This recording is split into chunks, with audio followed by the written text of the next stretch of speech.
Seorang anak di Kecamatan Dampit, Kabupaten Malang tega membunuh ayah kandungnya sendiri.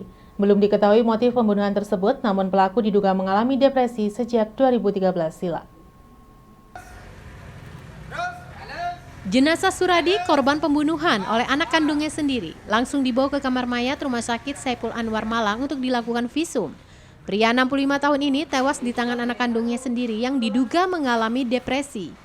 Sebelumnya, warga Desa Jambangan, Kecamatan Dampit, Kabupaten Malang digegerkan dengan aksi pembunuhan seorang anak kepada ayah kandungnya.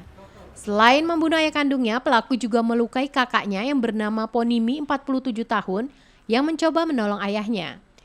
Diketahui pelaku pembunuhan terhadap korban Suradi, yakni Hudi Cahyono berusia 37 tahun, dan telah diamankan kepolisian Polsek Dampit dan Polres Malang.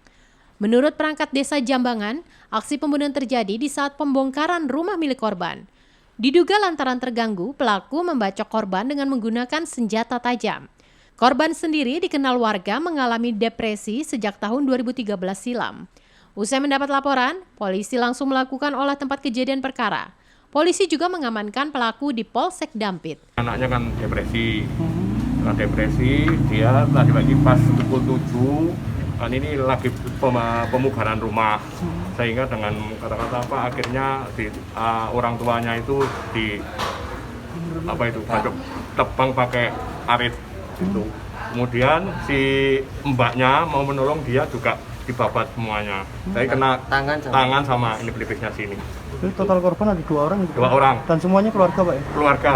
Keluarga. Yang meninggal atas nama Bapak Suradi ini orang tua kandung. Sedangkan ibunya sudah meninggal. Pelaku dikenal sehari-hari seperti apa, Pak? Itu menenangkan diri, jarang koordinasi sama tetangga. Dia kan depresi. Nah, itu mau saya bawa ke rumah sakit Lawang, saya masih mengurus KTP, saya perangkatnya, Pak. Oh, jadi memang sudah sempat mau diobatkan gitu, Pak ya? Ya, kemarin itu juga saya datangi dari Puskesmas Pamotan, karena berhubung masih KTP-nya, NIK-nya belum ada, masih pengobatan awal. Belum sampai saya bawa ke Lawang, dia sampai terjadi seperti ini. Simon Alfredo melaporkan. Satreskobab Polresta Malang Kota berhasil menangkap seorang pemuda yang merupakan kurir narkoba. Dari tangan pelaku, polisi menyita barang bukti berupa 1,04 kg sabu-sabu dan 1,6 kg daun ganja kering. Pelaku berinisial MRD, warga Jalan Raya Gadang, Sukun, Kota Malang, ditangkap petugas Satuan Reserse Narkoba Polresta Malang Kota di kawasan Jalan Pasar Besar, Kota Malang. Pelaku yang merupakan kurir narkoba ini ditangkap berkat informasi dari masyarakat. Saat penangkapan, polisi menyita sejumlah barang bukti berupa sabu-sabu sebanyak 1,4 kg, 1,6 daun ganja kering, dan timbangan elektrik. Pelaku kemudian dibawa ke Polresta untuk menjalani pemeriksaan. Dari hasil pemeriksaan, pemuda berusia 24 tahun ini mengaku narkoba tersebut merupakan milik seseorang. Ia hanya mengambil dan kemudian akan diedarkan di wilayah Malang Raya. Sementara itu, dari indikasi sabu-sabu yang disita dari pelaku, diketahui merupakan barang kiriman dari Cina. Sedangkan untuk ganja merupakan kiriman dari daerah Sumatera. Akibat perbuatan yang dilakukan pelaku dijerat pasal berlapis, yakni 111 dan 112 Undang-Undang RI Nomor 35 Tahun 2009 dengan ancaman kurungan seumur hidup. Hasil penyelidikan dari beberapa informasi dan bahan keterangan yang dimiliki oleh Satres Narkoba itu mengarah kepada seseorang yang diduga mengedarkan ataupun sebagai kurir narkoba, sehingga diamankan di wilayah Kota Malang dengan BB sabu sebesar 1,4 kg, 1,404 kilo. Yang kedua, ganja dengan jumlah total 1,6 kg. Nah, di dalam perkara ini diamankan 1 orang pelaku dengan total barang bukti yang kami sampaikan. Dikenakan pasal 112,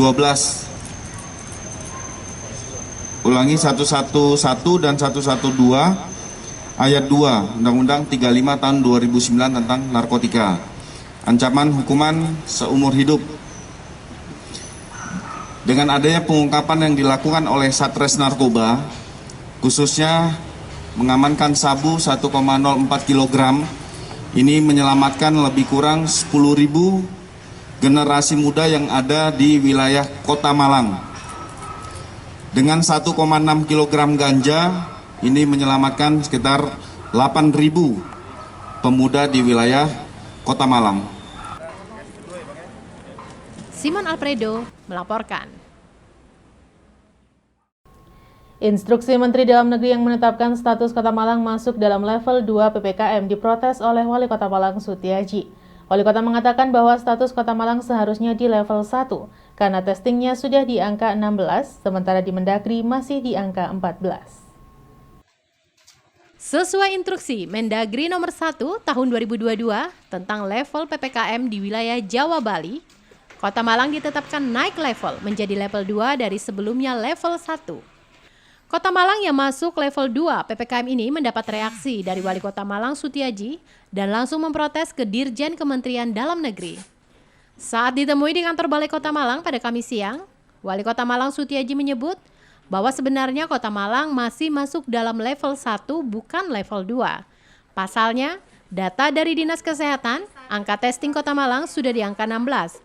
Namun data di Mendagri masih 14. Wali Kota menduga perbedaan data ini kemungkinan ada kesalahan input data di tingkat provinsi, sehingga perlu adanya updating saja setiap hari. Sementara itu, terkait penerapan aturan level PPKM dan Kota Malang yang naik ke level 2, masyarakat dihimbau untuk tidak cemas. Sutiaji kembali menegaskan, jika level berapapun Kota Malang, seluruhnya harus tetap menerapkan protokol kesehatan dengan ketat.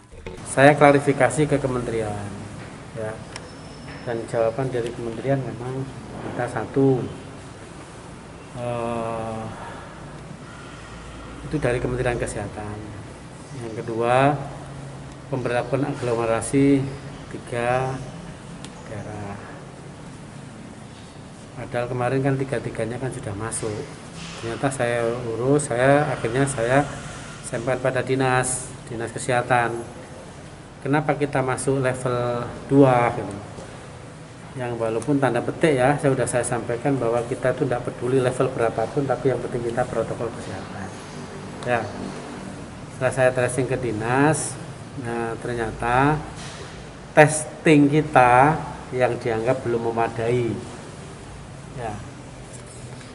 Nah, padahal existingnya testing kita itu sudah di angka 16, tapi ternyata belum masuk ke Silacak ya dari provinsi nanti connecting ke Kementerian Kesehatan. Saya suruh ngawal ketika itu sudah masuk semua. Kemarin ada keselisal 26 bahasanya gitu. Yang sehingga harapannya ini sudah sama dengan yang biasa, yang dulu adalah minimal 16 itu sudah masuk, maka insya Allah existingnya sesungguhnya kita sudah masuk kepada level 1 atau masih tetap level 1 karena dilihat kriteria itu kan siklusnya mulai tanggal berapa gitu sampai tanggal berapa, gimana masalah testingnya, tracingnya, masalah ketersediaan rumah sakit dan seterusnya. Akhirnya ini masih dalam proses ya penelusuran sebenarnya di titik mana sih yang sehingga data yang di kami ini masih terkendala di mana, yang sehingga harapannya ini nanti bisa clear semua. Di sini tidak saling menyalahkan ya, jadi kita cari dari hulu hilirnya gimana. Maka saya perintahkan pada dinas kesehatan ngontrol setiap hari antara data existing sini dengan publish yang dari kementerian, dari dinas yang nyampaikan ke pusat kan dinas kesehatan provinsi, kita mendelivery ke dinas provinsi. Simon Alfredo melaporkan. Terima kasih Anda masih bersama kami dalam Info 7 Malang Raya. Penataan angkot kembali akan dilakukan setelah kawasan Jalan Sultan Agung steril dari aktivitas parkir. Sebelumnya, angkutan umum mangkal sementara di Jalan Sultan Agung menunggu penumpang. Pihak Paguyuban dan Dinas Perhubungan Kota Batu akan melakukan koordinasi kembali mencari solusi tempat untuk angkutan umum mangkal terkait dengan relokasi Pasar Batu. Beginilah yang terlihat di Jalan Sultan Agung Kota Batu. Kawasan pasar relokasi pedagang sejak kemarin siang sudah dilakukan penertiban terhadap kendaraan yang parkir di bahu jalan. Penertiban oleh petugas gabungan ini berdampak pada keberadaan angkutan umum jenis mikrolet maupun angkutan umum lainnya yang sempat parkir sementara waktu di Jalan Sultan Agung menunggu penumpang. Setelah pemberlakuan larangan kendaraan parkir atau mangkal di Jalan Sultan Agung untuk melancarkan dan keamanan pengguna jalan, pihak Paguyuban 9 Jalur akan melakukan koordinasi dengan Dinas Perhubungan untuk mencari solusi bagi angkutan umum agar bisa mendapatkan penumpang pasar setelah relokasi. Menurut Ketua Paguyuban 9 Jalur Angkutan Kota Batu, saat penataan untuk jalur angkutan umum akan kembali dilakukan dengan pihak Dishub untuk mencari solusi terbaik agar angkutan umum bisa mendapatkan penumpang dan melayani masyarakat dengan maksimal. Di lokasi terlihat Ketua Paguyuban 9 Jalur Heri Junaidi dan para sopir angkot sedang berdialog dengan pihak Dishub yang diwakili oleh Pucik, Kasih Tata Kelola Angkutan Dishub Kota Batu. Dialog ini akan dilanjutkan kembali untuk mencari solusi agar bisa diterima dan disetujui bersama. Kenyataannya sekarang sangat sulit Mas, karena di jalur terminal, jalur di mana ini? Kemarin saya di steril kan, steril ya? Steril, makanya dengan adanya pemerintah saya minta yang lewat sini, yang itu yang kebetulan di jalur merah dan mobil BNK, minta tempat di sini, 2 jalur ini, untuk supaya pelayanan kita nyaman, karena kita ini selalu pelayanan. Terus kemarin kan sempat juga di Paramon Ya mungkin ada 1-2 yang enggan meninggalkan terminal. Makanya nanti kita berupaya koordinasi lagi jam 1 siang ke perhubungan. Kita gimana supaya sama-sama keuntungan dan enaknya gimana. Karena kita melihat pelayanannya pasar sekarang jadi ruwet seperti ini. Makanya kita nanti koordinasi lagi. Barusan juga yang jalur lain juga melintas di sini, mutar sini ya? Padahal itu kan ya, jalur lainnya seperti jalur kuning, jalur hijau, hanya putar saja, tidak berhenti. Kalau ada dinaikkan, kalau tidak ada, terus jalan terus. Tapi itu sudah kesepakatan bersama ya? Sudah kesepakatan bersama. Oh, tapi yang sekarang yang minta tempat yang jalur... Yang minta tempat sekarang itu jalur BNK dan mobil merah. Yang memang jalur mereka? Memang jalurnya dia. Gitu. Jadi untuk sementara saat ini gimana?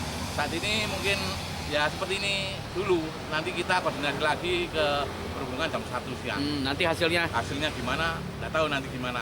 Kesepakatan kita bersama. Ada harapan sebagai aliansi seperti apa harapan ke depan? Harapan kami supaya ya ini kita sebagai penunjang masyarakat pelayanan, moga-moga bisa melayani masyarakat dan pengunjung wisatawan dengan nyaman, dengan baik, seperti itu saja harapan kami. Iwan Hikmawan melaporkan.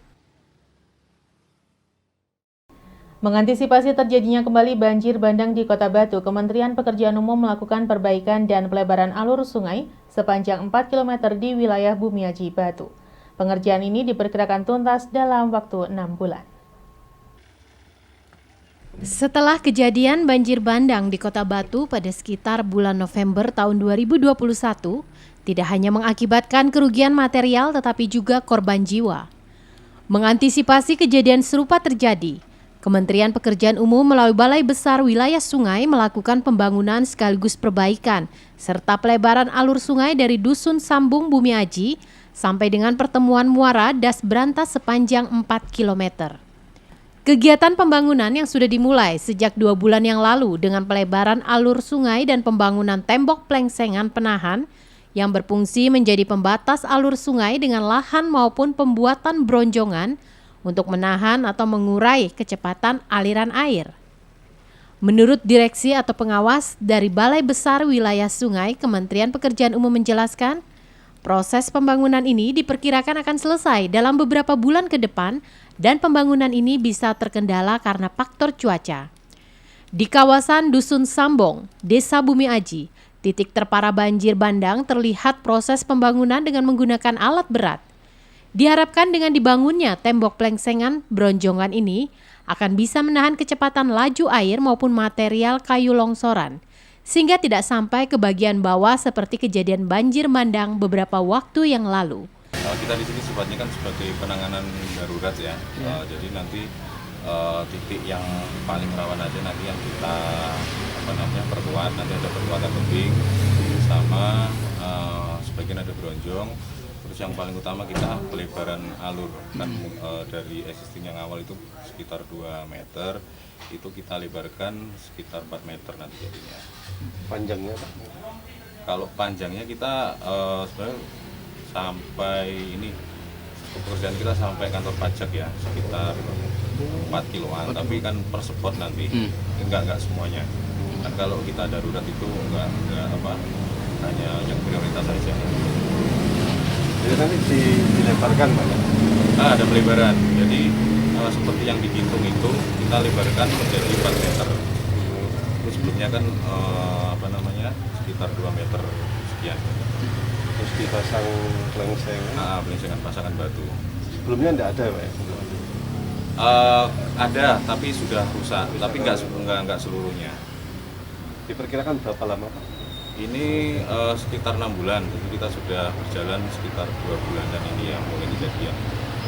Kendala cuaca nggak bisa nih? Kendala cuaca nggak bisa pengerjaan? Kalau cuaca pasti kendala, soalnya kan di atas kan sering hujan. Jadi pekerjaan kita kan ada di bawah. Itu kalau air datang kan juga pasti terhenti juga. Kita kesulitannya di situ. Di cuaca. Pak, itu ada tonggak besi yang di tengah itu sebenarnya nanti dijadikan pinggir atau apa? Itu nanti untuk frame-nya. Jadi nanti untuk perkuatan pasangan batunya nanti. Terus yang di sebelah sini? Nanti kan kanan kiri nanti. Nanti akan diuruk gitu atau? Iya, nanti ditimbun kembali. Dikembalikan ke asalnya. Iwan Hikmawan melaporkan. Terima kasih Anda masih bersama kami dalam Info 7 Malang Raya. Memasuki awal tahun, harga apel mengalami kenaikan. Kondisi ini dipengaruhi masih belum banyaknya petani panen apel. Saat ini harga apel naik cukup signifikan di tingkat petani. Para petani berharap harga ini bisa kembali naik, mengingat biaya operasional yang juga semakin besar. Beginilah yang terlihat di kawasan lahan pertanian Junggo Bumi Aji Kota Batu. Para petani sedang melakukan panen apel jenis Ana. Harga apel jenis ini sempat berada di harga jual 2.500 per kilogram beberapa bulan yang lalu dan kini berangsur mengalami kenaikan. Saat ini pada memasuki awal tahun, harga apel di tingkat petani naik menjadi Rp6.000 per kilogram, jauh dari harga sebelum tahun baru. Naiknya harga ini membuat petani bisa sedikit bernapas lega walaupun masih berat untuk bisa menutupi biaya operasional, terutama untuk obat-obatan yang harganya melambung. Sementara itu untuk kondisi cuaca juga berpengaruh, terutama ketika turun hujan atau kabut malam sehingga paginya biasanya dilakukan penyemprotan agar apel yang sedang berbunga bisa bertahan dan tidak rontok. Menurut salah seorang petani setempat menjelaskan, tidak mengetahui secara pasti harga apel naik, tetapi mungkin karena tidak banyak petani panen atau permintaan yang bisa naik karena momentum tahun baru. Di lokasi terlihat kawasan kebun apel di Junggo Bumi Aji yang stok apel siap panen masih belum banyak dan menunggu beberapa bulan lagi untuk siap panen, serta di lokasi lainnya terlihat cukup banyak bunga apel yang rontok akibat faktor cuaca. Agak naik berapa saat ini Pak harga apel Pak? 6.000. Untuk jenis apa itu? Ana. Untuk mana lagi Pak? Lagi 7.000 ya. Itu kan lumayan Pak, baru kemarin kira-kira sebelum tahun baru kan harganya 3.000-an di tingkat petani Pak ya? Iya. Kenapa Pak kok bisa melambung tinggi harga lumayan? Kenapa Pak? Apa panen raya apa belum? Belum Pak ya? Apa cuaca gimana cuaca sekarang Pak? Pengaruh ke apel? Cuacanya buruk ini. Buruk Pak ya? Iya. Berarti hasil panen belum optimal ini? Oh, Pak, panen raya kira-kira kapan ini apel ini? Kira-kira bulan apa? Panen raya ya bulan 12 kemarin. Iya. Oh, berarti harga masih bisa turun, berarti harga masih bisa naik lagi berarti. Ya, Oke.